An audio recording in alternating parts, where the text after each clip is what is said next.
Welcome to Whiskey and Wonder. All right, welcome into Whiskey and Wonder. This is episode 17? I've given up the episode counting because I get it wrong every single time. 16, episode 16. If you count that debacle of our end of year special. The end of year special wasn't awful. I'm chalking that up to a failure because I forgot to record the video. I mean, I had a good time. If you guys saw on Instagram. Yeah. Megan, unfortunately, we didn't get to record it, but I was really buzzed and Megan was drunk. Yeah. With Drunk. a capital D. Yeah. She was good and drunk. I was gonzo. It was a fun time though. It was. If you haven't listened to that episode, spoiler alert,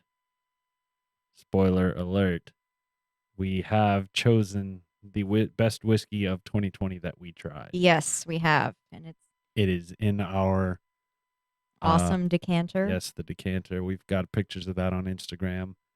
Mm-hmm. I don't think we're going to say what it is, actually. I know I said spoiler alert, but you guys go listen to that episode and listen to us get a little plastered. Anyway, this is Whiskey and Wonder. I'm Tyler. I'm Megan. That's Megan. We're on video now. This episode should be up on YouTube. You hit record? Yeah, I hit record. Yeah. If you've been on our Instagram, you see the little note I added to my pre-record checklist that says hit record, asshole. And then friend Shelby came along and added cameras, asshole. Because that's the record that I forget to hit, apparently.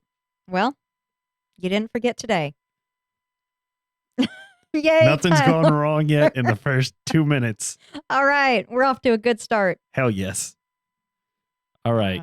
You know what I just realized we forgot to do? Make an itinerary? Yes, make an itinerary. So I'm going to pull up the old one. Okay. We're just going to wing it from the old one. Yep. You got this. Why are you on Google? Because that's where it is in my Google. Oh, Google in Docs. Google Docs. I thought, never mind. Come on now. Oh, sorry.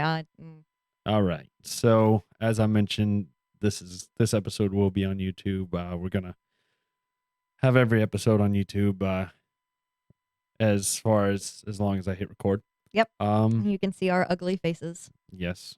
This mean mug right here. God, my beard's getting long. I can see it over here on the side. We are at 610 listens as of this recording. So we're at 2,500 and we get to shave that fucker off. I don't want to talk about it. Oh, I'm so excited, guys. Make it happen. Please. I want you to make it happen, but not so that I can shave my beard off.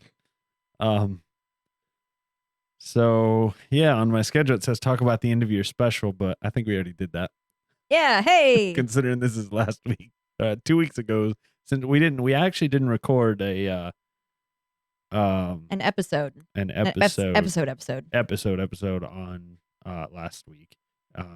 The reason we chose to do that is because we realized we were talking about current events that were happening, and then the episodes were airing, like a week late. 8 days later, yeah. Yeah. So we're recording this on Sunday, January 3rd, and it should come out Monday, January 4th. Yep. A sad day for me and several other people out there, I'm sure, because we, have to go back to work after the holidays. Oh, you poor thing. I had to work through the holidays, so. I'm sorry. I had to work one job through the holidays. But that's only a couple nights a week, so. This episode marks the end of our sticker giveaway. It does. So the promotion was essentially if you asked us for a sticker before this episode airs on January 4th, we would make sure you got one for free. So at this point, I guess by the time this episode airs, they will be $3. Yep. We failed as podcasters and as humans because we promised we would have our website up and working come the airing of this episode. It's not. No. I mean, it's in the works. I've been working on it. It's definitely in progress, but making a website is hard. Especially when you're not creative like me. I don't know what I'm doing. every time I've logged on to try to do it, I get overwhelmed and I freak out. I just do a little bit at a time and get frustrated. And get tired of doing a little bit, getting frustrated. So if you design or code websites and you want to help out your favorite podcast on the low, let us know, please. It doesn't even have to be a design. We have a WordPress. Yeah. It's WordPress. I'm just not good at doing it. I'm not creative enough. And we need to figure out how to put a shop in it. There's a lot we have to do. Yeah. I'm terrified. Yeah. We'll get it. We'll get there. We're going to have some premium content on there too. We're thinking maybe some live streams potentially. Maybe like one night a week or Something. Yeah. We're still working the kinks out on that one, but yeah, so I guess that's pretty much it for the announcements. Maybe we got a couple of smaller ones we'll keep towards the end. So yeah, with that, if you're on YouTube, if you're seeing us on YouTube, we've got our Instagram and Twitter and all the podcast information and where you can email us and reach out. I would like to say we got another email. You'll hear that during our mail time. Yes. It's so exciting. So if you're not on YouTube and you can't see all that stuff, you can find Megan on Instagram at whiskey.megan. Cleverly, you can find me on Instagram at whiskey.tyler. See what we did there? Yeah. You can find me on Twitter at Tyler_whiskey. The podcast is at Whiskey Wonder. I'm sorry, at Whiskey Podcast, and Twitter is at Whiskey Wonder. WhiskeyandWonder@gmail.com for email. WhiskeyandWonder.com whenever it's up and running. Sorry. And if you want to donate, PayPal.me/WhiskeyandWonder. God, that's a mouthful. That's getting long. If you missed any of that, it's going to be in the description as well. I'll put it all in the show notes. All right.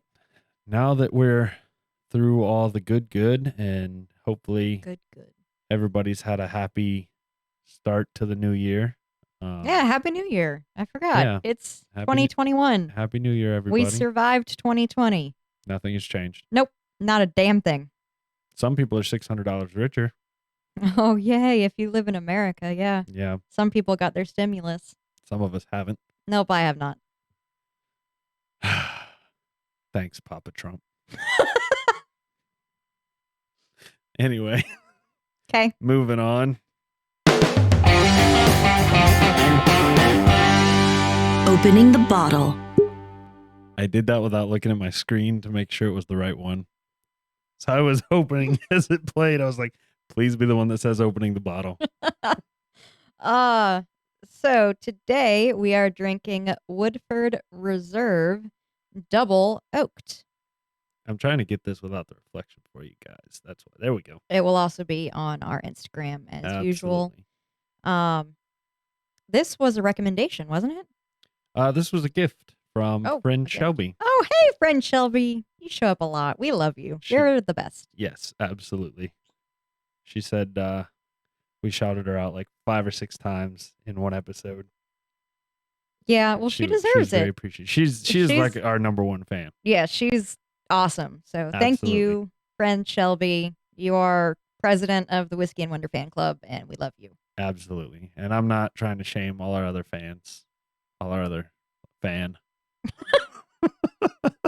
Now I know we got more than one other fan, but we have a whole 5. Yeah, and only a couple of them are parents.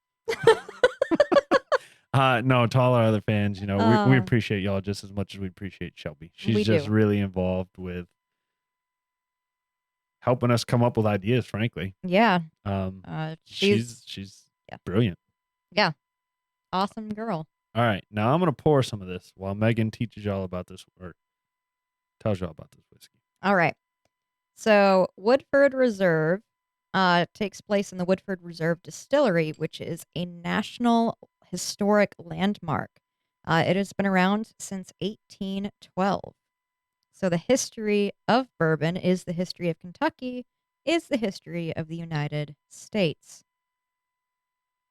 they have two master distillers, Chris Morris and Elizabeth McCall.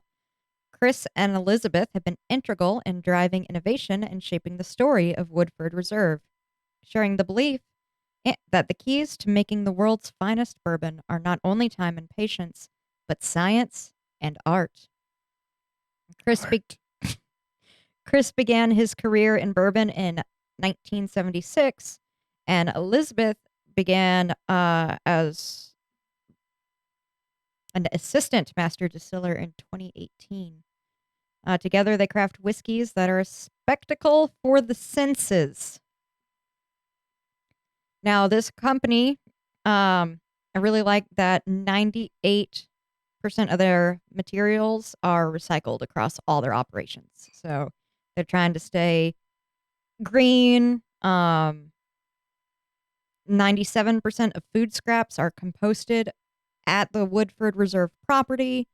So they're trying to do right by Mother Nature. yes. So I'm hoping you we guys like can them. see that I'm kind of covering up my view here. All right. But So this is again the double oaked bourbon. yes, All right. double oaked. I'm assuming that means it was finished in a second oak barrel, Kentucky straight bourbon whiskey. All right. So I did a smelling. I got a couple whiffs, but I didn't actively smell it. A matter of fact, if you're watching the video, you saw me start to pull it to my nose and then like jerk away because I realized I was about to smell it, and it wasn't time for that. Oh well, I already smelled it. It's fine. Um. All right. So as you smell it, oh, you have to take water first. Sorry, I was just thirsty. Okay. Smell it. Try it out. It smells really good. I'm thinking very vanilla-y, like vanilla bean ice cream. Super vanilla. Um, I'm getting syrup, mapley. mm, I definitely get vanilla, but I'm getting like a tinge of something sweeter. I'm not getting anything Oh yeah, sweeter than the it's like vanilla. maple syrup is what I'm smelling. Okay, interesting. Um, and there is something spicy in there as well. I can feel the alcohol burn my nose. Very faintly. It's Yes. definitely not burning my nose hairs, No. but it tingles a little. It's there. Yeah, it tingles. That's a good word. It tingles. All right. What was that? What did you just laugh at? I don't know. I don't know if y'all heard that on the audio, but the video people saw Megan just like randomly start laughing. My life is a joke. Uh, we are supposed to be smelling rich notes of dark fruit, caramel, sharp honey, chocolate, marzipan, and toasted oak. We wrong. Yeah, we're wrong. Okay. What is marzipan? Marzipan is a dessert. It's like a gooey dessert thing. All right, technical. Let me Google marzipan. let me figure out what marzipan is. Google's listening. It was the first thing that came up. Google's always listening. Right now, if I talk about the zoo, ads are going to start popping up for the zoo. Marzipan is a confection Mhm. consisting primarily of sugar or honey and almond meal, sometimes augmented with almond oil, almond oil or extract. It's often made into sweets. Common uses are chocolate-covered marzipan and small marzipan imitations of fruits and vegetables. Yep. It looks almost like a baby pound cake. But it's not the texture of cake at all. Really? Yeah, I Yeah. can see that. It kind of looks like It's a hybrid between ice cream and cake. Like it's got like that texture ice cream has, like you know. okay. Yeah, I see what you're talking And about. it's sliced like a cake, though. I don't know. It marzipan tastes good. It's almondy. I'm out. Not an almond person, guys. Well, now that I was told that I need to smell dark fruit and caramel and chocolate, I'm smelling it. I definitely can smell. But Yeah, I can smell the fruit now. I couldn't figure it out without the help. So, oops. It's all right. We've had a week off essentially. Yeah, that's it. Yeah. That's exactly why. Yeah. It's the holidays, guys. As you can see, Megan's diving in.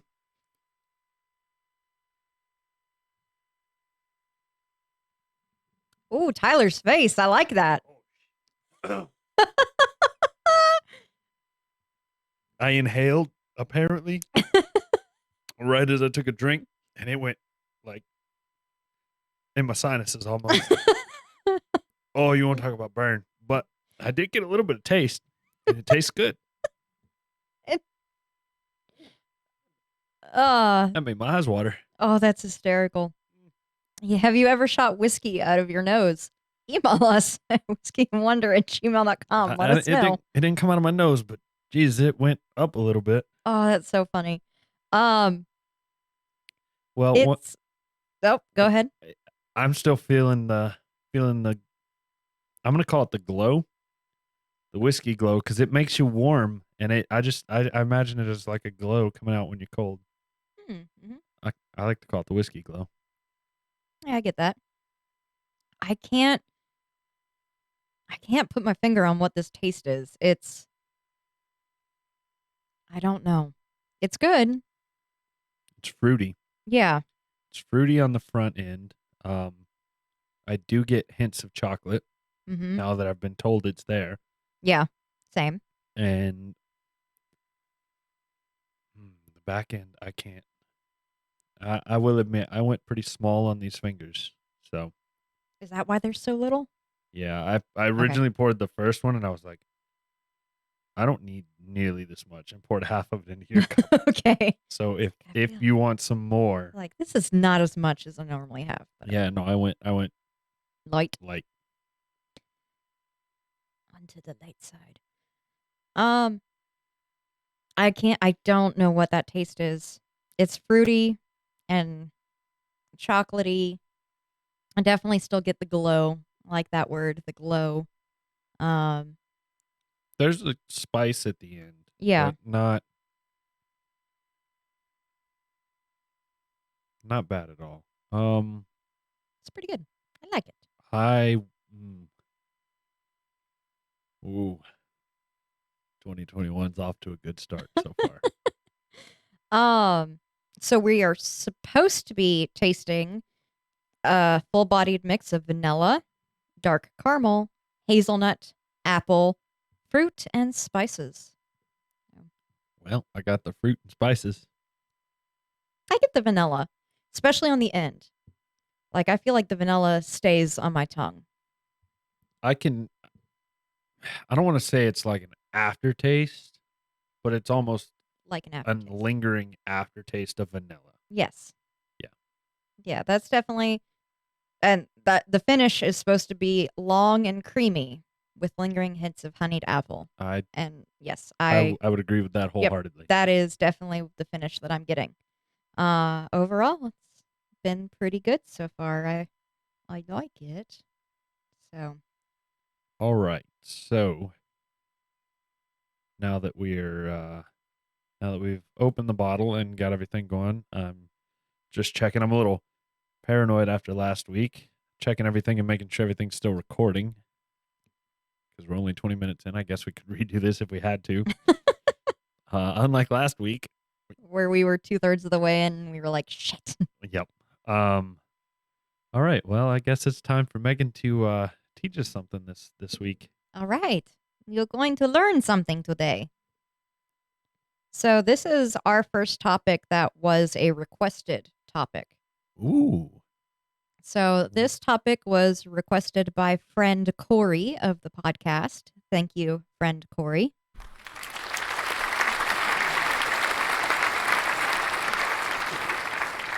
By the way, we're still getting Megan a soundboard. It's not here yet. Soon. Trademark. Blizzard trademark. It's a gaming thing. Okay. Don't worry about it. People who get it get it. Okay. So, Corey wanted us to go over theater traditions and superstitions. Okay.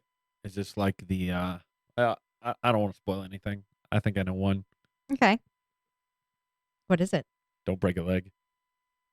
Essentially tell well, somebody you wish somebody bad luck for good luck. that is, we'll get into it. We'll get Okay. into it. There's a lot of different theories about what that actually means. So, but yeah, Interesting. Okay. we'll get there.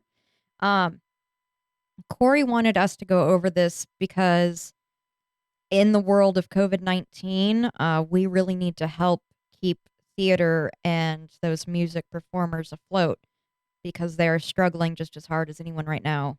And theater is such a big part of world history. It would hurt very bad to see it vanish completely. Look up your local community theaters. A lot of them are doing Zoom productions, and some of them are really quite good. So don't let theater die with COVID-19. I want it to stick around. So, you're looking funny. I don't even go to the movies, so you're barking up the wrong tree for that one. I'll put it this way though. I will say I'd go to a theater before I'd go to the movies. Okay. I would do that, but I'm Well, a homebody. well, if I could afford to go to the theater more, I would for sure. Back when I was growing up, the company my mom worked for partnered with the Denver Performing Arts Center. So we got tickets on the low, and that's we were awesome. able to go to like ballets and everything like all the time. So I grew up watching the theater and these performances. And some of my favorite memories are that experience to this day. My favorite ballet I ever saw performed was Dracula. That was amazing. I didn't know something like that could be a ballet. I thought ballet was just like dancing in tutus. Oh no, it was dark and gritty and gorgeous. Absolutely phenomenal. Interesting. So, something to think of and check out. Theater is not just all prissy stuff. Ballet and tutus. Yes. I mean, I already knew it wasn't, but I didn't know ballet was. Mm-hmm. Oh yeah, there's some really dark ballets. Fun fact. Yeah. I was almost in a play in high school. Wow. I like went to one rehearsal and then got a job and said, all right, I can't do this anymore. Money was more important at the time. Okay. You are definitely not a theater kid. Nope, I was a chorus kid. I did not know that. I pictured you as a band kid. Oh no. I No. was in chorus. Really? Fascinating. 3 years. Fascinating. Okay. Learn something new every day, guys. So, there are so many theater superstitions that I could go over. But I'm going to go over my top 5 and what it seems to be the internet's top 5. Number 1, I had never heard of, and apparently that's criminal because it is the most popular. Saying Macbeth in a theater will curse the production. Most performers refer to it as the Scottish play or the Bard's play. Saying Macbeth is super, super taboo. I've also heard it called the Shakespeare play that can't be said. Yeah, that's a little bit of a mouthful. Yeah. So the play's history of bad luck actually began on its very first ever performance in 1606. The actor that was supposed to be playing Lady Macbeth just died, and Shakespeare himself had to step in and play the role of Lady Macbeth for the very first ever production. And it all kind of went downhill from there. In another 17th century production held in Amsterdam, the actor playing King Duncan was killed when a real dagger was switched out instead of a prop. So he actually died for real because it was an actual dagger. Hmm. So Not sure how that happens, but it happened, and it's happened multiple times. Called So murder. it's called murder. Okay. Carefully planned. I actually did know that one once you said it. It jogged in my memory. Like I said, I've heard it. That this Shakespeare play that's not named. Yep. In 1947, Harold Norman, who did not believe in the curse, died after he was stabbed in the chest during the final fight scene of the play. Let me guess. Another dagger accidentally replaced a prop. So it actually sounds like they got too into the fight scene. You okay there? Yeah, I just got like a full on whiff of apple Interesting. from the drink. All right. Keep that in mind. From what I read, it wasn't because a real sword was used. They got too into the fighting. And even with a prop sword, if you lunge and stab right, it can do some serious damage. And I read a whole article that I didn't take any notes on, and I should have, because I should have known you were going to ask about it. And it was written by someone who does sword choreography professionally, and he wrote about how you have to be careful how you use these prop daggers and prop swords and rapiers and anything that's like a stabbing weapon. Yeah. You have to use it more as like a slashing weapon, because if you actually use it as a stabbing weapon, shit can go wrong.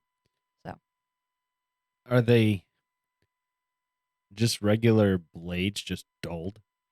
I believe so. At least in good quality productions, they're, I believe, real metal. Yeah, that makes sense because the edge is dulled.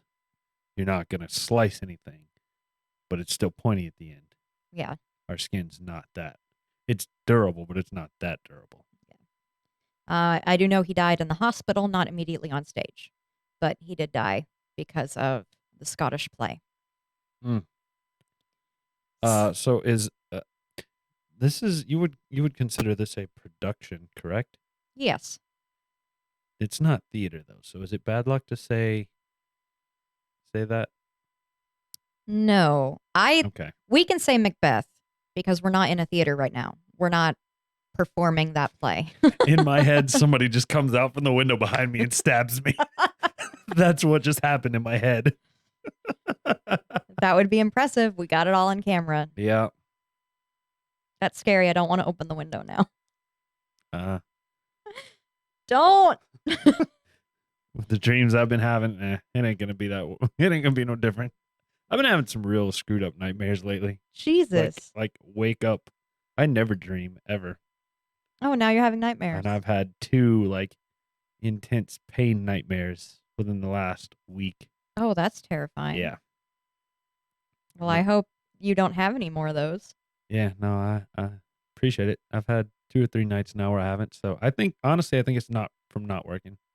Oh. I think that's got something to do with it. I'm a busybody, and when I'm not busy, it bothers me. Okay, I get that.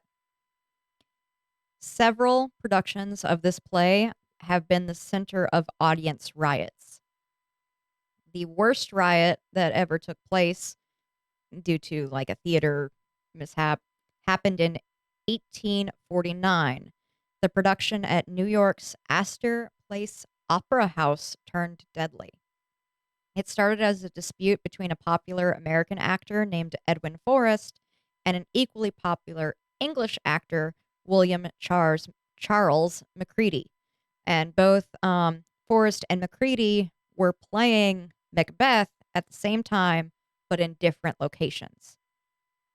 And different one was playing him on Broadway. Yeah. And the other was playing him in this, what did I call it? The Astor Place Opera House. But they're both in New York. Both in New York. Okay. Just a few blocks away from each other. Gotcha. The Astor Place Opera House no longer exists. I think partly because of this. So there was a big argument between their fans and each other and newspaper tabloids about who was better at acting Shakespeare's major roles. Isaiah Rinders, don't know how to say his last name. He's captain of the Tammany Hall political movement, and a huge Edwin Forrest supporter, is quoted as saying, "Shall Americans or English rule this city?" Talking about New York and McCready and Forrest. Now, Isaiah Rydners was such a Forrest supporter that he ended up posting posters all around the town, and he handed out handbills, determined to embarrass the mayor of the Whig political party. The mayor, he was recently elected, Mayor Woodhull, and it was his basically political rival. And Isaiah kind of egged on this riot by stating that the mayor wouldn't have enough manpower to quell a riot. And he just kind of poked and prodded and set things alight. He kind of lit the Yeah. fuse. Yeah. It sounds like you might have poured a little straw on it too. A little bit of gasoline. Yeah. Mayor Woodhull called for the militia to prepare to protect the homes of the wealthy and the elite. Okay. And Fuck the poor people. exactly. And that made everything so much worse. Because at the time, the Poor theater... people got feelings too, you know. Yes, we do. At the time, the theater was seen as something that both the rich and the poor could partake. It was something where the classes could intermingle. And Woodhull deciding to only cater to the elite and say, fuck the poor people, pissed off the poor people who felt like they had just as much right as the rich people to be protected, which, yeah, I mean, okay, get it. So the play opened at 7:30 p.m. and 10,000 people filled the streets around the theater. Do you think the actors were nervous? I know William Charles McCready went through and did the entire play, acted, performed everything. At the end, he put on a disguise and left. Bounced. He was nervous. Oh yeah. Oh yeah. So fearing that they had lost the city, authorities called in the troops. And this is where shit gets fucked up. So all these militia shoulders. How many times am I going to call a soldier a shoulder? I think I've done that every time I've ever said shoulder. Shoulder. God damn it. I've done that every time I've said soldier on this podcast. I say shoulder instead because I am an idiot. That's all right. Every time you say mayor, all I hear is mare. Like a horse. I just realized that a few seconds ago. Mare. Yeah, like a mare, like a horse. Okay. I'm going to blame growing up Colorado. on the West Coast. Yeah. I don't know. Yeah, no, that's just my southern accent. Or the way people Midwest, say it. Yeah. not mayor. West Coast. Mayor is mayor. Mayor. You gotta exaggerate the A. Mayor. Okay. Not a mayor. No, it's mayor. Yeah. It's interesting how the dialect is different. Anyway, back on track. These soldiers lined up and like they were shouting warnings at the people like, you need to stay back, calm down, blah, blah, blah, blah, blah. And the warnings just went unheeded. People were heated and they were ready to go. Rioting. Yes. And so the soldiers, I have to think about the word every time I say it, began opening fire into the air. So they held the rifle straight up, shot in the air. Well, when that didn't start working, they shot it into the crowd at point blank range. What time period was this? You said the Whigs, so that had to have been the 18 somethings. 1850s? 1849. Oh, wow. I was close. You were very 1849? close. Yeah. Yeah, I'm not surprised for that time. 22 rioters died. Some estimates said it was even up to 30, and over 120 people were injured. And back then, I'm assuming most of those injuries resulted in probable death. Possibly. It's 1849. Possibly. So that. Whiskey. Laudanum. So. Don't sue us, Dan Cummins. So, why is Macbeth cursed? Some people believe that Shakespeare angered an actual coven of witches by using real incantations in the play, and so they cursed it forevermore. So, they felt, some historians believe that he used actual spells and pissed witches off for like revealing what their actual spells were. Now, a little bit more logical people say that with over 400 years of history, accidents are bound to happen. This play has been happening for 400 years. Bad stuff is going to occur when you have 400 years of the same thing over and over. It's just probability. So, I'm the most logical person in the world.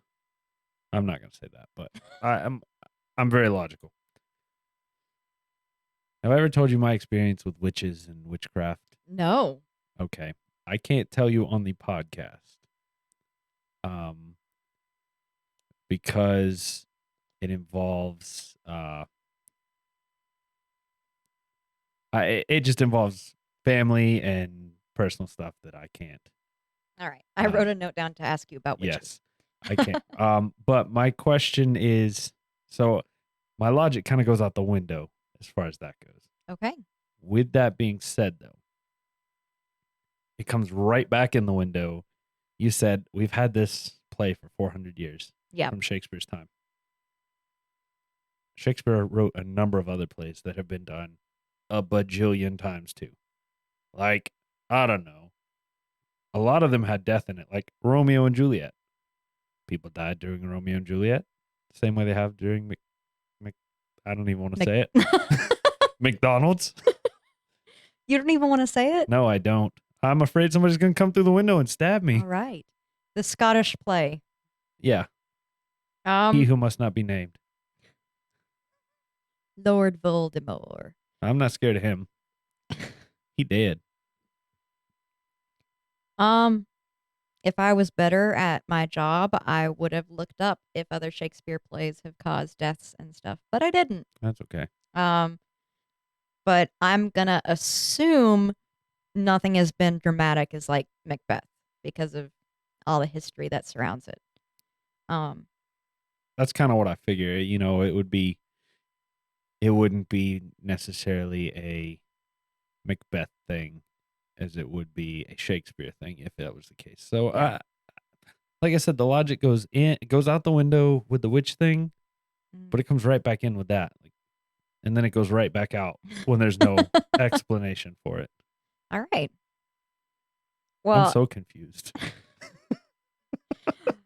Well, saying Macbeth in the theater when you're performing Macbeth is bound to happen. Someone's going to slip up and say it. So there is a way to break the curse if you accidentally say Macbeth. You need to exit the theater, spin around in a circle 3 times, spit over your left shoulder, utter a cuss word, and knock to be let back in the theater. And that will apparently fix anything. Do that one more time, please. Okay. You need to exit the theater, spin around 3 times, spit over your left shoulder, utter a cuss word, and knock to be let back in. You lose me after spin around 3 times every time because I hear SpongeBob in my head. Stop on your right foot. Don't forget it. Then it's time to bring it around town. That's exactly what I'm picturing in my head is happening outside of theaters. I mean, kind of. Minus afterwards, you have to spit and then cuss. Oh, Golly. I'm gonna keep my eye out for that now. Yep. Mm. Bring it around town. So that is my first superstition Okay. tradition type Cool. thing. That I remembered it, but I didn't know the details behind that. Yeah. Number 2, always say break a leg, never good luck. So this is the one you mentioned. There's actually a couple of different credible theories that historians argue over which is true. So the first theory is that in the Elizabethan era, people would throw money on stage for a good performance. Actors had to kneel to pick up the coins and thus broke the straight line of their leg. So they broke a leg by getting applauded and blah, blah, blah. I feel that one's similar to breakfast, breaking your fast. Yeah. The second credible theory is the masking curtains on the sides of the stage are called legs. An actor must break a leg by walking in front of the legs onto the stage to perform and thus earn a paycheck. And then there are other people who say, "Oh, you say break a leg because it's supposed to be like reverse psychology to the evil eye and all sorts of stuff." But historians quote those two as the most credible sources. Okay. Both of those make sense. So Yeah. I don't know which one's more likely. They both. I'm gonna go with the masking curtains That's kind of what I was thinking being too. called legs. Um, that's the one I think is probably the most likely. But who knows? Theater has been around for hundreds and hundreds of years. I don't know if you guys could see. I don't think you could in Megan's camera. Navia is on the ground over there, losing her mind, trying to scratch her inside of her ears. And it looked like she was having a seizure or something.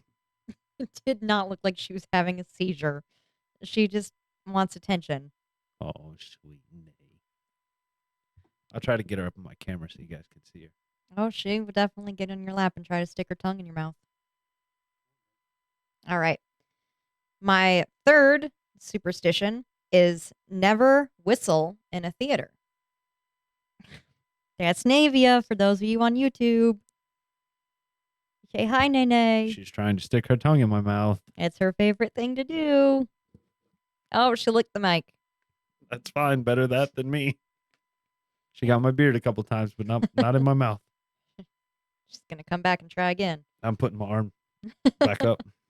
My third superstition. What is wrong with me? And I'm the one that's been drinking over here. I just can't English very well. Me neither, apparently. I had a conversation today with friend Shelby about, I told you earlier about the 3 words. Apparently, smelt, shittily, and waggle are not words.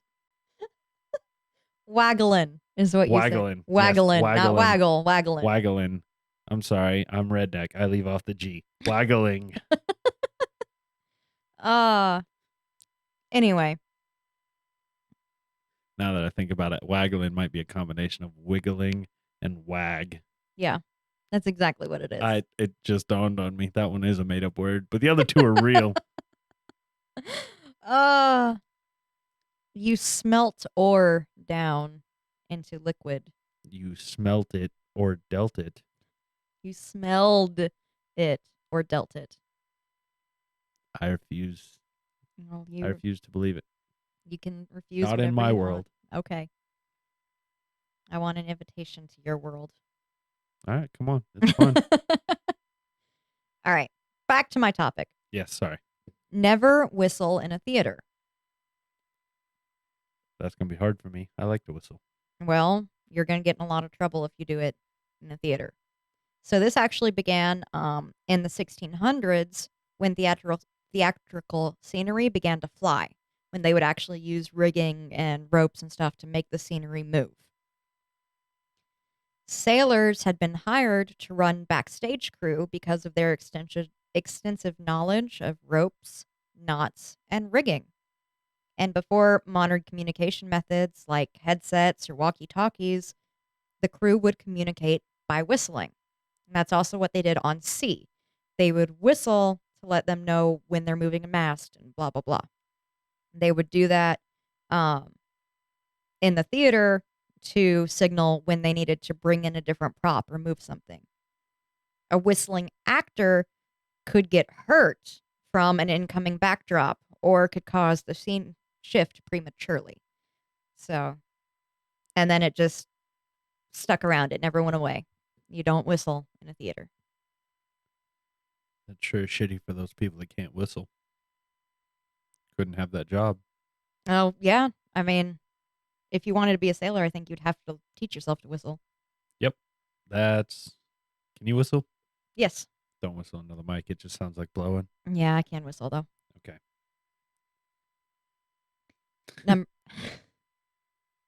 What?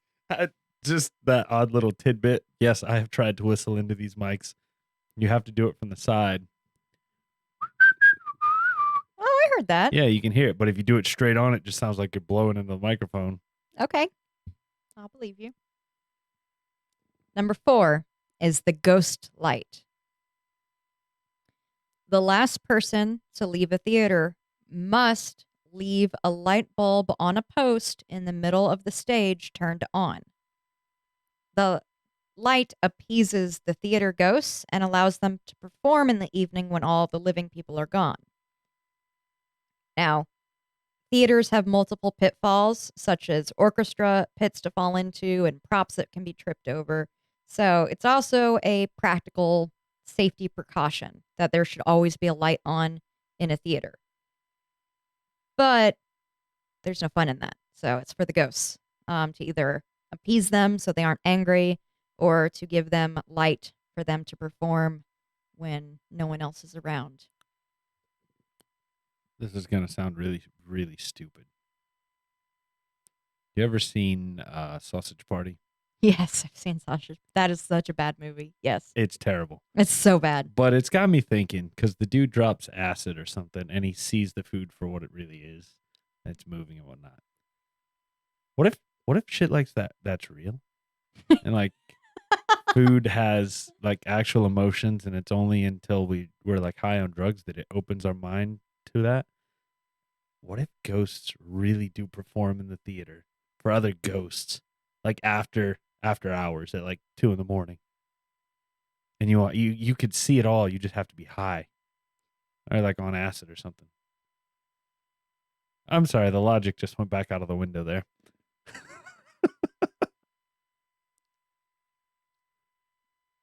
Nope, not worth it. Oh. Nope. I would definitely believe ghosts performing before I believe that my hot dog can talk to me. Well, yeah, I'm just saying, like, things in that realm. Not necessarily that your hot dog's alive. Maybe. I don't know. Who do you know? Who are you to say no? I have had friends that have tripped acid that have told me stories, and I don't think Same here. That does not sound like fun at all. I've heard good ones and bad ones. The bad ones scare me Yeah. enough to keep me away from it. Yeah. Number 5 is the ghost of Thespis. So it is estimated that on November 23rd, 534 BCE, Thespis of ancient Athens was the first person to speak lines as an individual actor on a stage, hence the term thespian. I've definitely heard that word, but I don't know what it means. A thespian is a theater person. Someone who is involved with the theater is a Oh. thespian. Okay. Did not know that. Yes. Any unexplainable mischief that befalls a production is likely to be blamed on Thespis, especially if a theater doesn't have their own ghost. Lots of theaters have their own resident ghost that gets blamed for anything going wrong. The theaters that don't blame Thespis coming back and fucking with everyone else. I don't know what to say to that one. Okay. You're still thinking about your food being live. No, I just don't know what to say to that one. Okay. No, this whole I don't know. There's a lot of ghosts involved in this theater. I did not expect this. Mm-hmm. Have you ever seen Well, no, I don't know why I'm asking you that. Have you ever seen Phantom of the Opera? Nope. Shocking. It's a movie. I've seen about 5. Okay. We're not going to get into that either. It's not a movie. I mean, it is a movie, but it's not a movie. It's a play Yes. and it's a a movie. musical. I still haven't seen it. Yeah, you hurt my feelings. I'm sorry. I don't know. I feel like that happens a lot. Have you ever seen? No. Oh, you just killed me inside. I'm sorry. I don't know what to do with Tyler, guys. Like someday I'm gonna have to handcuff him to a couch. No. I will Make close him- my eyes. We'll have to get like, what was it in Saw, where he had the machine that forced. I will die.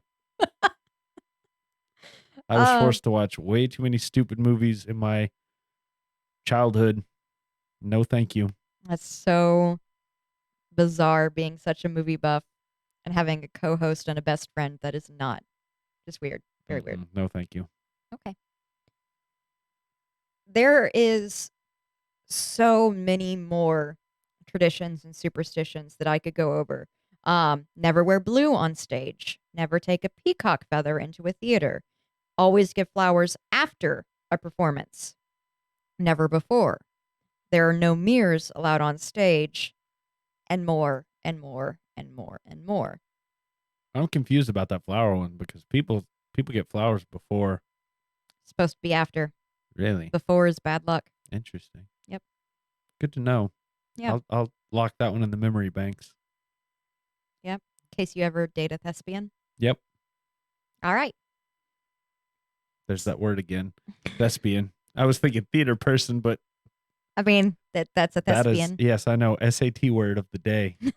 Thespian. Could you use it in a sentence? A thespian is a theater person. Could you give the definition? A theater person. THESPIAN. Yeah, good job. Yeah, I'm the world's worst speller, guys. So instead of continuing on and going over even more of the traditions and everything, because it's now 2021 and COVID is still drastically affecting our lives, I wanted to reach out to people that have made the theater and performing into their actual careers. And I wanted to learn from them and not just what Google told me. So a couple weeks ago, we talked about how I was getting emails sent to the podcast from people answering questions. And I reached out to several different people I knew that have been involved in theater and music and all sorts of different stuff. And I had friend Corey, who suggested this topic, reach out to some people as well. And I got quite a few interesting things that I want to talk about. So the first person I'm going to talk about is, of course, friend Corey. If I had a MIDI board, I would applaud right now.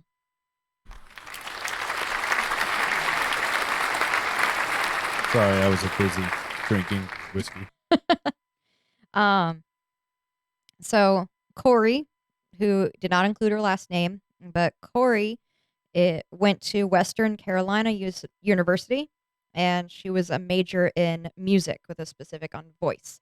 She has a gorgeous voice. I have heard her singing in the car. She's gone to me like to a piercing shop and stuff, and her voice is fantastic. So Corey, if you're listening, mwah, gorgeous. I almost hit the red one. Don't hit the red one. God, don't hit the red one. The red one is the noise. You guys know what the noise is. Wow. If you guys are not checking out YouTube, go check out YouTube at 5435 because that look Megan just shot the camera will turn you to stone. Oh, shit. Jesus, that was like the meanest Oh, call me Medusa. That was just a straight up glare. Like, Oh, Yep, I didn't mean to do that. I'm sorry. um, so I asked Corey, when did you first get involved in music and production? What made you want to be a theater person, a thespian? Yeah, SAT word of the day. Her answer was dance at age 3, music shortly after, and then theater in junior high. I asked, why did you get into the theater? Musicals at one point in my life. Musicals. At one point in my life, I loved being the center of attention and the adrenaline rush of being on stage, but mostly musicals. The last production you were a part of? She was a part of the chorus of the musical The Secret Garden. Her favorite superstition is the ghost light. Any activity you're currently participating in that you'd like to share? Corey says, I'm currently part of a barbershop chorus and barbershop quartet, but we're not performing due to COVID. What was supposed to be my first performance was canceled. And anything about the theater you want the world to know. And then I wrote, open the Word document for the exact quote because I'm lazy. So originally what I was doing was copying down word for word into my notebook what everyone wrote. And then I realized it would be way easier to just read it word for word from my phone rather than making me write it again. So I was 100% looking at your notes and I saw that they pretty much ended, and I was like, there was way more than one email that came through. Yep. So anything about the theater you want the world to know. A person's heart and soul goes into their performances, so it doesn't really surprise me that so many superstitions and traditions exist in the theater, music, and dance. If I sing well or have a good show every time I perform a certain ritual before it, you can bet your buttons I am going to try to recreate that every chance I get. Support performance artists any way you safely can right now. They are struggling right now. That is very interesting how, because I know you and I are both baseball fans. Mm-hmm. It's interesting how relatable that is to baseball players. Yeah, we all have our own little Any rituals. superstition, any ritual. Oh, I saw, not to get off topic, Freddie Freeman had his good luck shirt that he's had since 2010. It was disintegrated. It was being held on by like a couple threads, Oh, and he finally had to get rid of it this year. But he won the MVP, so it worked. My second interview was with Deity. Deity also did not want to provide her last name. Deity is currently a theater performance major at UNC Charlotte. I asked her the same questions I asked Corey. When did you first get involved with the theater, and how long have you been involved? I first got involved in actual theater in 8th grade, but I've been performing for as long as I can remember. I started out as a dancer and then ended up in theater and music. Why did you get into theater? I got into theater because I have literally been on stage since I was born. My mom was a part-time dance teacher in addition to being a social worker, so my siblings and I were in her classes all of the time. Partly because it was easier than paying for childcare while she taught, but mostly because we enjoyed ourselves. In middle school, I started doing musicals, and that was super exciting. The very first musical I was in was The Aristocrats Junior. I auditioned, and they pinned me as a soprano. This isn't very surprising to people who haven't heard me. This isn't very surprising to people who have heard me sing. But now that I have learned more about myself and my voice as a performer, I am 100% sure that I am not a soprano. I am actually a female tenor, which is a whole other struggle in and of itself. Now, everything that she said just there was 100% Greek to me. I don't know what that means. I do. You know what soprano and tenor? Oh, that's right. You were in chorus. Yeah. I forgot. You were in chorus. So you have sopranos are the soprano and alto are the female parts. Soprano is the higher female part. Alto is they get all the freaking melodies, the easiest parts, because it's especially with Christmas The music. salt. Yeah, because they get the freaking easy with Christmas music. They get the melody that everybody knows, so it's super easy to sing along. Jingle bells, jingle bell, versus everybody else has got to harmonize with that, and it's like, well, now I've got to fight. God knows how many years of learning how to sing jingle bells this way. So it's soprano is the highest female part.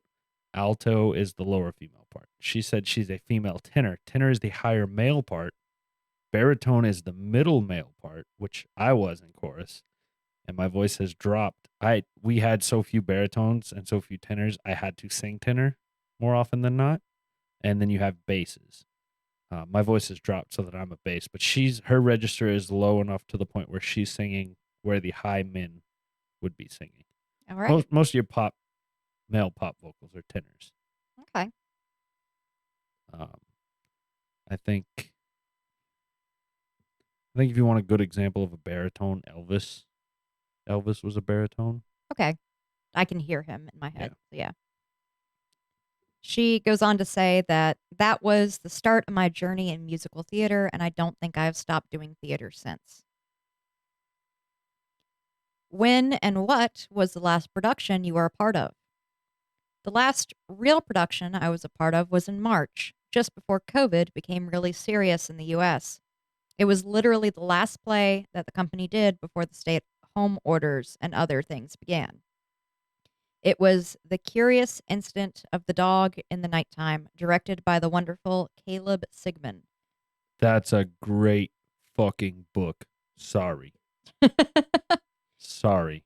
That is a great book. I read it in high school. There were a lot of fun effects, projections, and sound layering. It was really progressive for Davidson community players because they tend to cater to an older audience who enjoy more traditional plays. What is your favorite theater superstition? My favorite common superstition is the M word, or the Scottish play.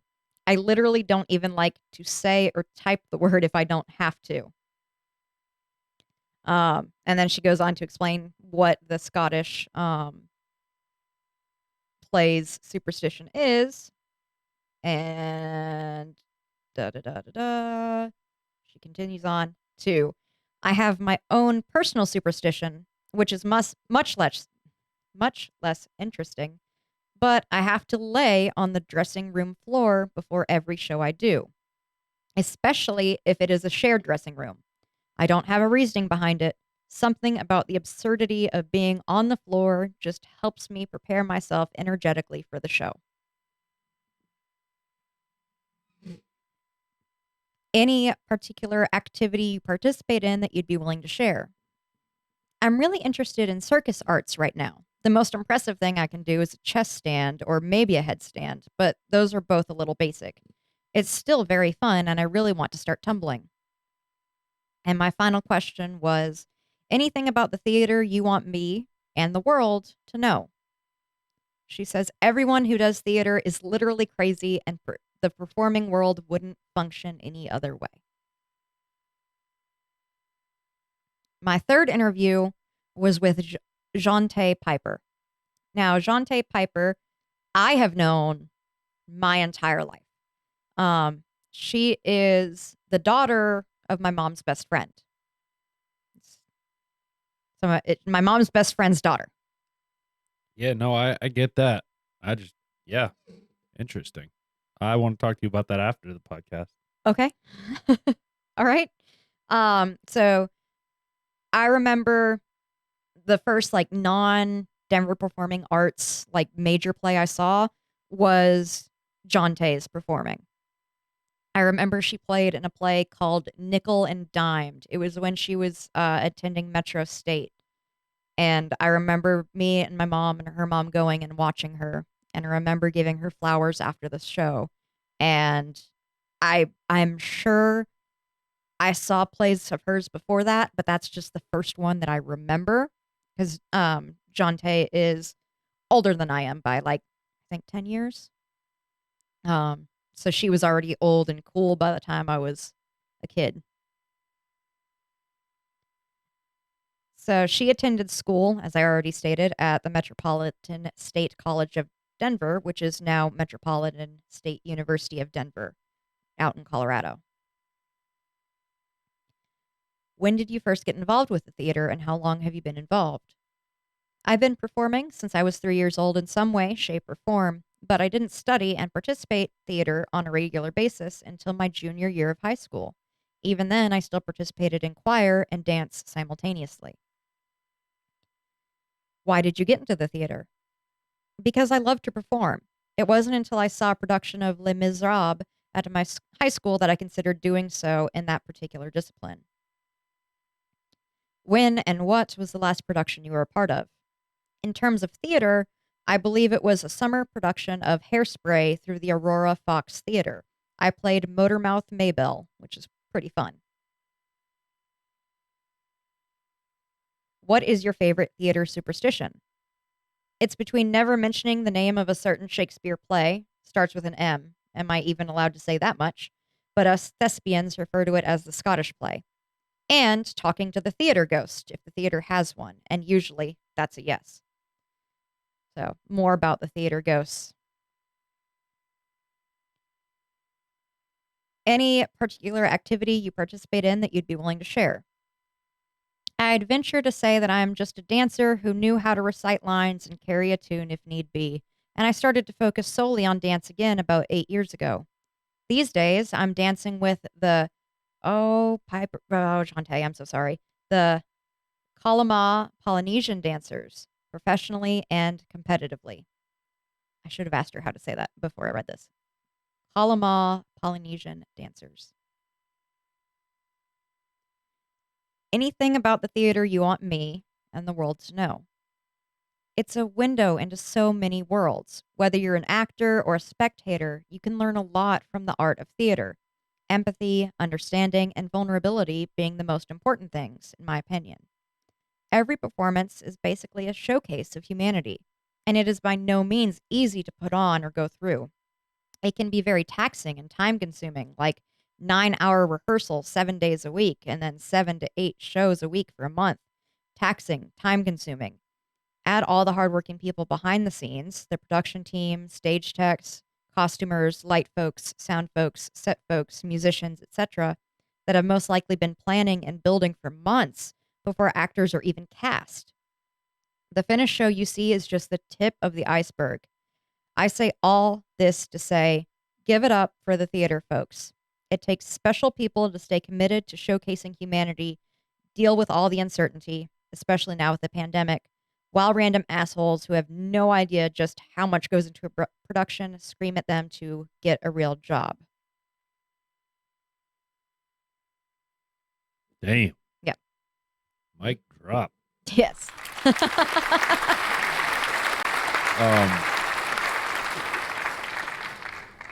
So, ironically, being in chorus, I knew a lot of thespians.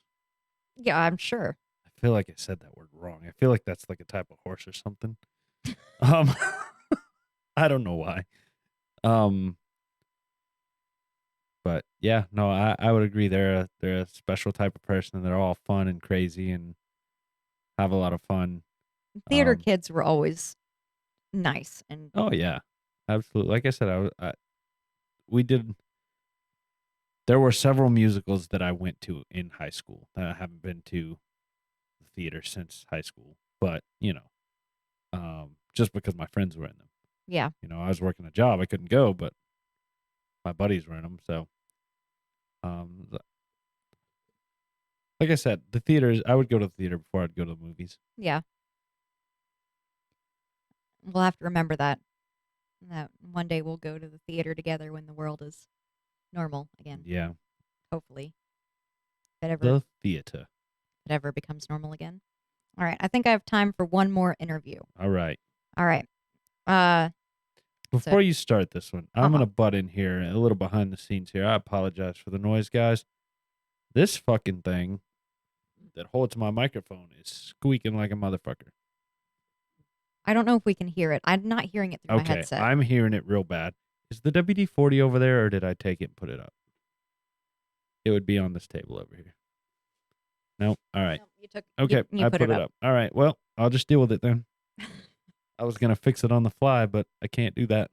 So stop fucking with it. Well, that's hard because I have to move up Oh, to mess with the computer. That's okay. I'll live. all right. My final interview that I'm going to go over was from Pamela Northrup. Pamela Northrup attended Westminster College in New Wilmington, Pennsylvania, with a double major in theater and mathematics. When did you first get involved with the theater, and how long have you been involved? My very first show was playing the narrator in my kindergarten production of Vegetabella and the Seven Foods. I took something of a break after that, but started doing shows in high school, and I haven't quit yet. I'm doing theater for about 32 years now. Damn. Why did you get into theater? From the first time I saw a production of a musical at my high school, I just knew I had to be a part of it. It was a calling. When and what was the last production you were a part of? The last live and in person show I was in was the East Coast premiere of a lovely little romantic fairy tale called Quadrille. Since COVID, I performed in 2 Zoom based shows, Speech and Debate and The Revenger's Tragedy, and I'm currently rehearsing for another, The Tamer Tamed. What is your favorite theater superstition? Everyone knows about the one about not saying the title of the Scottish play, but I really like that whistling on or backstage is bad luck. 1, I like the origin of the story. 2, whistling is like nails on a chalkboard to me, so any reason to get people not to do it is a bonus in my book. No. No. Wrong. Any particular activity you participate in that you would be willing to share? I'm on the board of directors of the Greenbelt Arts Center in Maryland, and I have been working very hard to continue to do theater despite not being able to work in person. We've done some really good shows, and I'm proud of how we've embraced Zoom as a new form of theater with its own merits, rather than just a poor substitute to hold us over. Anything about theater you want me and the world to know? There is good theater everywhere. Just because it's not on Broadway or a professional tour doesn't mean you can't find really good stuff in a small community theater all around. And theater people are pretty aggressively welcoming in most places.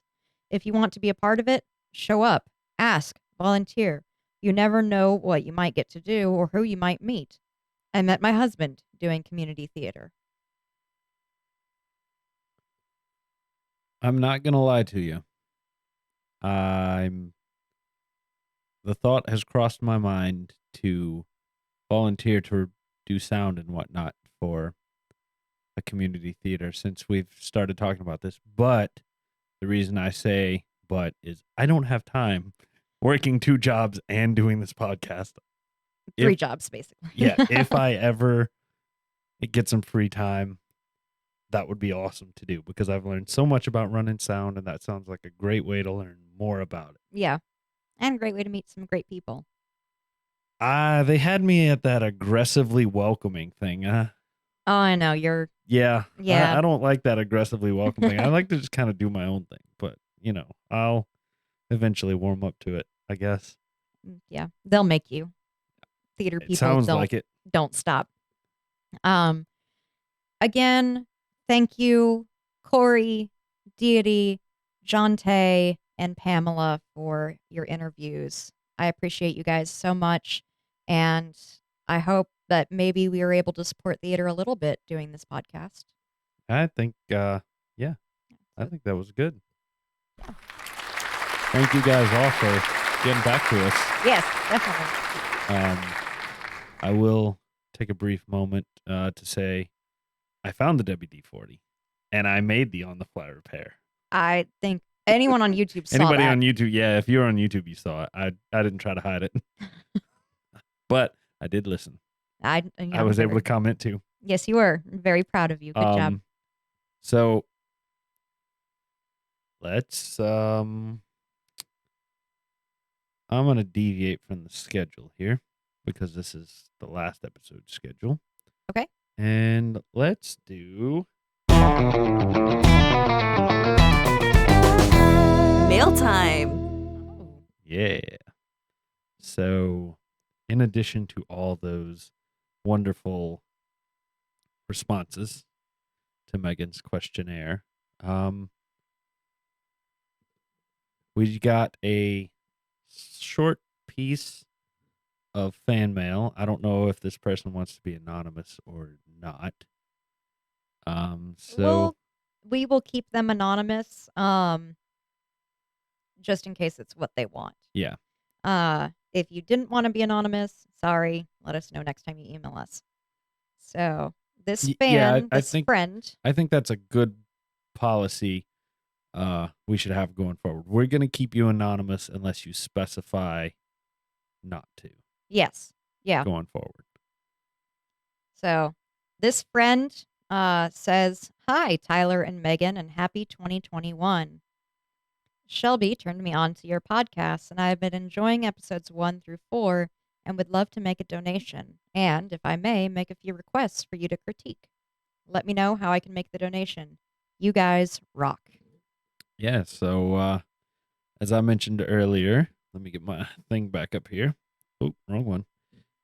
You can hit us if you want to donate right now. PayPal.me/whiskey and wonder. We appreciate everything everybody's sent us. Definitely. It means a lot. It's gone into getting the website domain and getting it hosted and to the point where we can actually work on a website. Yeah. Um, Yeah, every little bit helps. We really appreciate it. Definitely. Please feel free to send us whatever you want by email. We're going to reply to this message. We chose to wait till after the show tonight just so we could shout it out on mail time. But yeah, send us whatever you want us to critique, whatever you want us to, if you want to critique us. Yeah. However, we love emails. Yeah. So yeah, send us. I'm glad we anything. had a reason to use the mail time thing. I am too. It was so exciting. I think that email came in like last night, like in the middle of the night. In the middle of the night. And I was like, ah! I know this person's in a different time zone, so Yeah, they are. yeah. So I can understand that. But all right. So we still don't have a drop for Trivia with Tyler yet. No, that But, is they're working on it. Yes. I figure as much. So we're gonna go ahead and get into it now as soon as I can get Trivia with pulled Tyler. up. Tyler Nuggets. Ooh. This one's more like a Tyler burger. Okay. Oh yeah, Tyler burger. You'll see why I said that in a second. So Burger King has the right to use its name throughout the entire United States, except for a 20-mile radius around Mattoon, Illinois, because there is a unrelated restaurant there named Burger King that has the rights to it. All right. So next time you have Burger King, just remember there's one little town somewhere in Illinois that has a completely unrelated Burger King. I want to go there one day. I want to go there too. I want to go there and try their Burger King. I want to check out Burger King. I bet it's better than corporate Burger King. Oh, I'm sure. I'm sure. But that's all I got for you today as far as Tyler burgers go. All right. That was a good little Tyler burger. It's like a slider. Yeah. Yeah, it was like a Tyler slider. All right. So if you guys are not watching YouTube, if you're watching YouTube, you've seen me dip back into the bottle twice now. Yeah. So I've re-upped. So we're gonna get on with our final thoughts on the whiskey. If I can find the right button.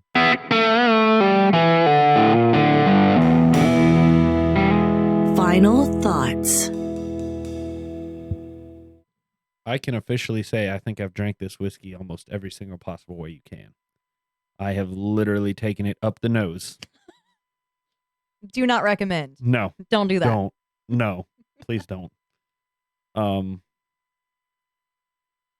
Like I said, I've dipped into the bottle twice now. It's good. It I is. like it. It is very good. What is the name of this one again? Because I will buy it for sure. I was about to say because this one's staying here. It is Woodford Reserve Double Oaked Barrel Finish Select. Woodford It Reserve. looks like this, y'all. Very good. Um, so those of you guys who've been listening for a while, know that I apparently really like apple flavored whiskeys. There seems to be a pattern there that when apple becomes whiskey-y, that I really go crazy for it. And the more I've drank this one, which I've not drank nearly as much as Tyler, but the more I've drank this one, the more apple I get. And it's like an apple vanilla, like almost like an apple ice cream, I guess. And the way you drink it drastically changes the spice on it. As Yes. we've seen with some of the other ones, I've had moments where it's burned for several I don't want to say several tens of seconds, but like 30 seconds afterwards. And then I've had times where it's been smooth and not burnt at all. Mm-hmm. Um, I I think I would sit and sip on this Oh yeah. for sure. Oh yeah. I could sip on this for. This bottle it's a small bottle. It may not make it to next weekend. Well, That's damn. how much I like it. All right. Remember, when we get to December, we're I gonna have know to buy another one. this one's not a fifth anyway. It's looks like half a fifth. I don't know. It's adorable. It's 300 or 375 mils. It's freaking adorable. The little bottle. He's so cute. Versailles, Kentucky is where this is from. Well, these Kentucky bourbon people know what they're doing. I have got to say so far, I think I'm a bourbon man. You said we can't say that yet. It's a couple episodes ago because I tried to say I was a bourbon person, and you said no. Yeah, I know. So I know. no, if I can't say it, you can't say it. Yeah, I know. We need more Scotch and Yes. single malts and Irish and rye. Yes, we do. We actually got a request for a Scotch today. Nice. I sent that to you. Yes, you did Earlier. So we've talked about doing that one in the past, so that will yes. be good. In addition to that, I think we have one in the queue, and then we're wide open after that. So maybe we could throw that one on there, or point being, whether it's that one or another one, it's not to be a bourbon or a blended because we've done quite a few bourbons, quite a few blended. But they taste good. They do taste good. They taste so good. But we're here to taste it all. Yes, not just the good ones. Gotta taste them all. Gotta taste them all. Gotta taste them all. Whiskey and Wonder. Too many syllables to do the Pokemon thing. Yeah, a little bit. You can southern it. Southern it into less syllables. Whiskey and Wonder. I didn't clip. Hot damn. I was about to say, I think it just clipped. Anyway. Yay, suppressor. So, yes. I love this whiskey. I kind of wish this had been. If we had drank this in 2020, it would have definitely been in the final four. In the final four, yeah. I don't know which one of us would have.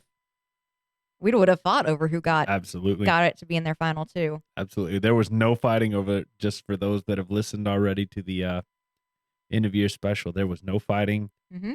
That was organic. Yep. The four we chose, and then the winner was completely organic. Yep. And we agreed with everything the other said. Go listen to that episode. You can hear me get trashed. And then look at Instagram and you can see me trashed. Yeah. Unfortunately, because I'm a moron, you can't see it on YouTube. You beat yourself up enough for it. You're good. Have I? You have. You have. Final thoughts? Get this whiskey. It's good. I like it. It's appley. It's creamy. You drink it right and it goes down smooth and there's not a burn, but it does warm your belly.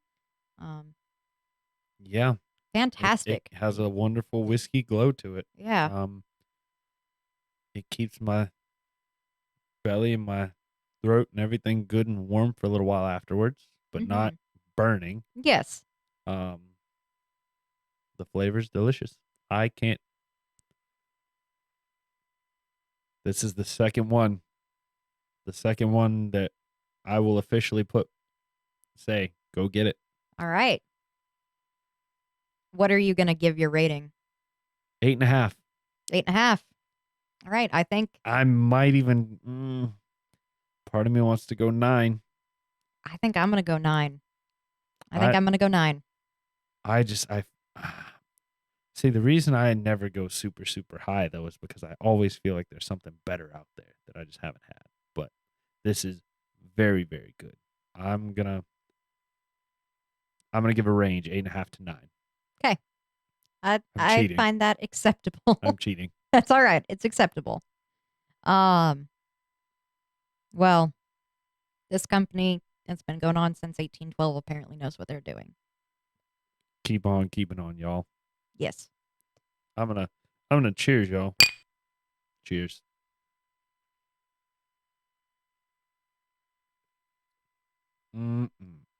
That is good. It's very good. Oh, that is so good. That's dangerous good. I will.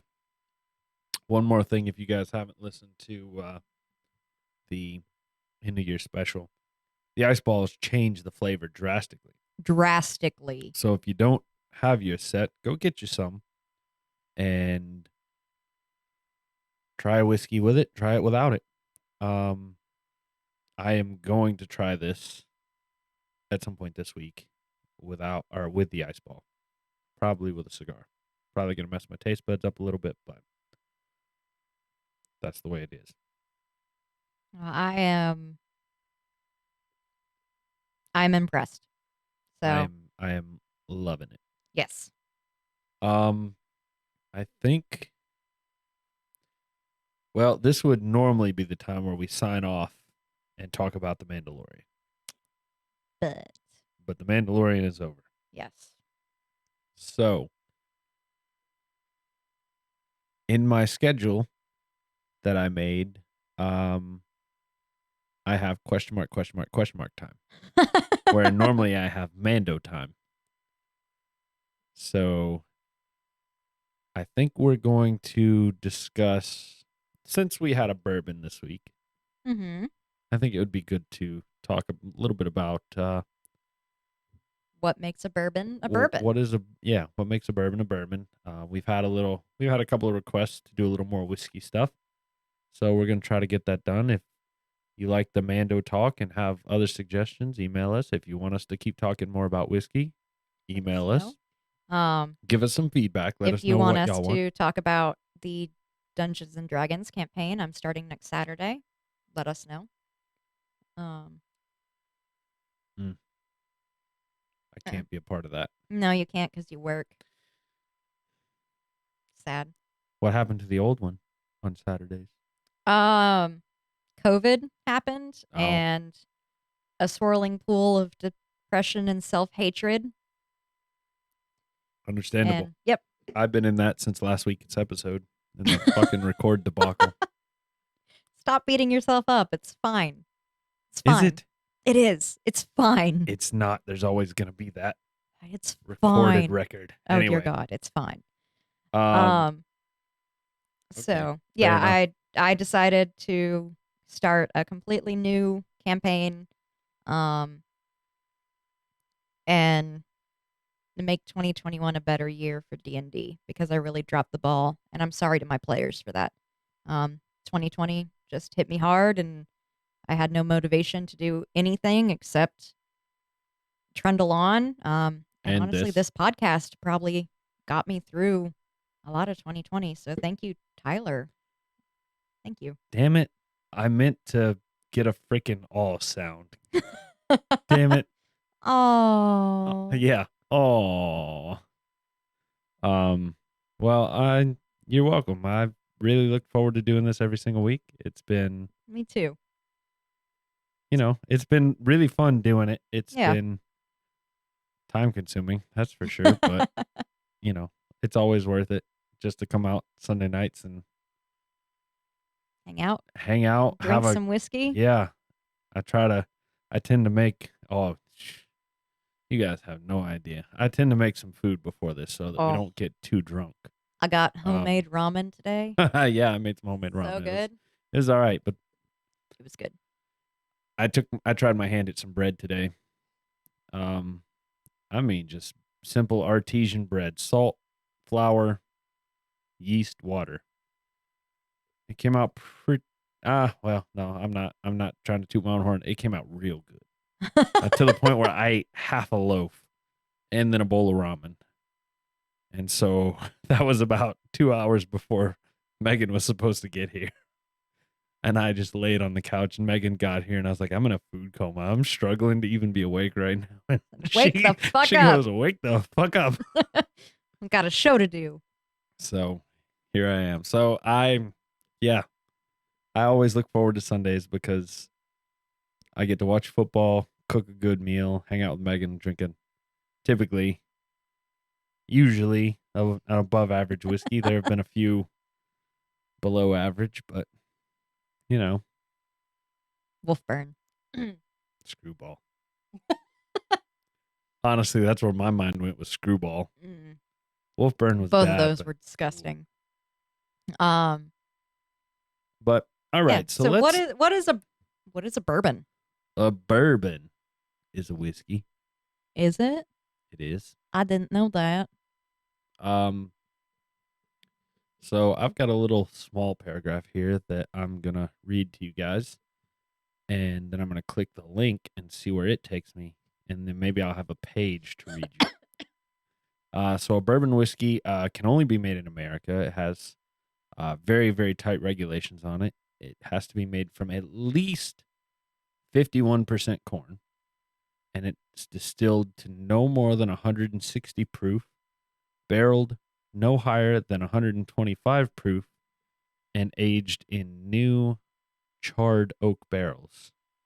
If anybody's wondering what proof is, like I am, It's the alcohol content, right? let's double check that. I think that's right, but in the United States, the system established around 1848 is a bit simpler. Proof is straight up 2 times alcohol by volume. So vodka, say that is 40% ABV, is 80 proof, Okay. and one that is 45 is 90 proof. So yeah, it's alcohol by volume. So yes, doubled for some reason. Okay. So 120 would be 60. 60 ABV. So okay, 125. So that's 62 and a half. The taste of bourbon, it varies. Of course, we've seen that. Yes, but it mostly has a robust flavor. Now I'm going to click this.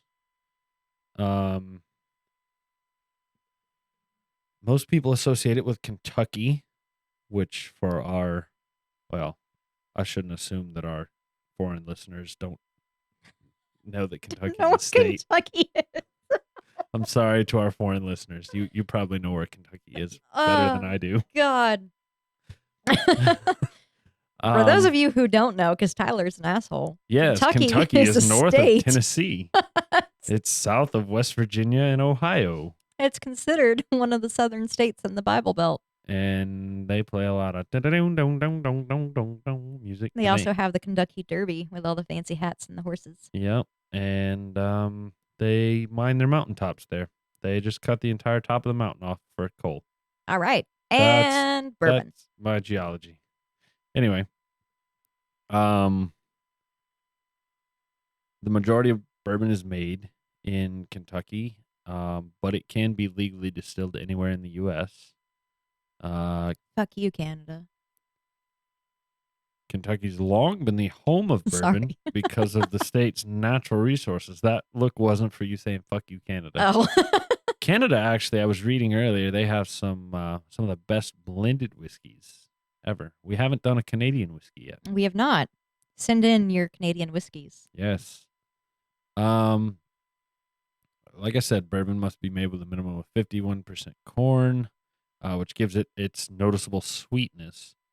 But most bourbons are made with over 70% corn.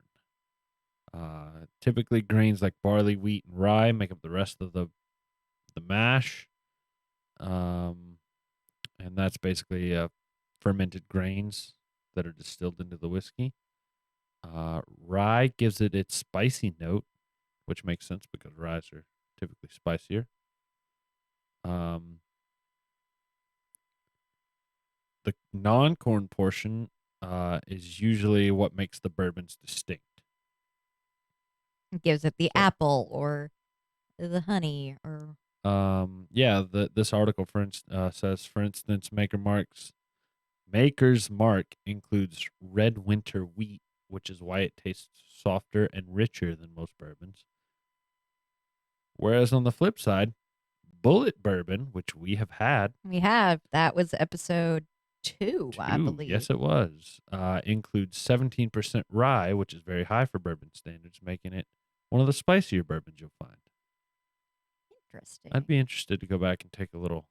It's in the drawer in there, but not now. I've hit my limit, guys. Yeah, you're done. I can tell. Let's see here. Aging. Okay. So, literally by law, it is written into the law that bourbon must be aged in new oak barrels. They must be charred on the inside, and most distilleries use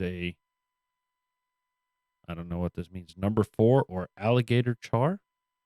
Any idea what that means? No idea. And Number 4 char, CHAR.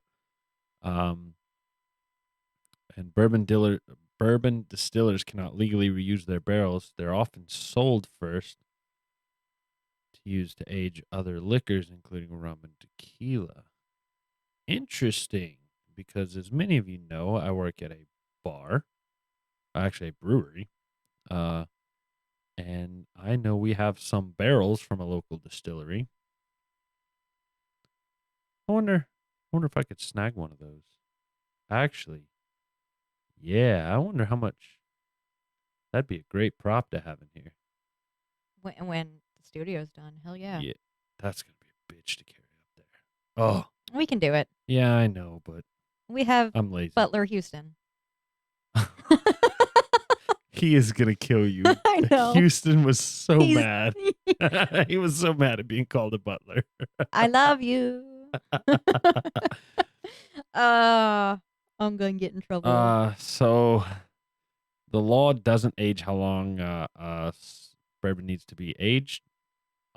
The law doesn't specify how long bourbon needs to be aged. I think I stumbled all over that word there. Typically, they spend a few years in the barrel. 4 to 7 years is the average. If you find a bottle of 10-year or older bourbon, it's likely special release and it's going to cost you a pretty penny. All right. I figured out char levels. Talk to me. So char is how long they burn the white oak barrels.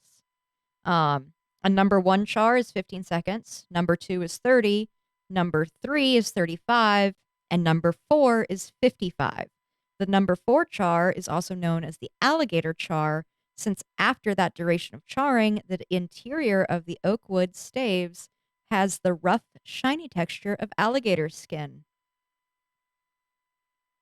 Interesting. The typical flavor of bourbon, like the general flavor, is big vanilla, oak, and caramel notes. And so that's why it's a very versatile whiskey. People can enjoy it, straight on the rocks or mixed in cocktails. Yep. So that's a little bit of information about bourbon. I think we might try to go through.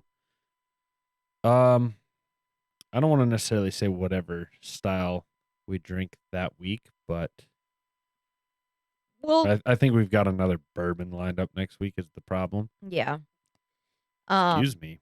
But we'll try to give you a little more whiskey information. I know some folks are tuning in specifically for the whiskey aspect.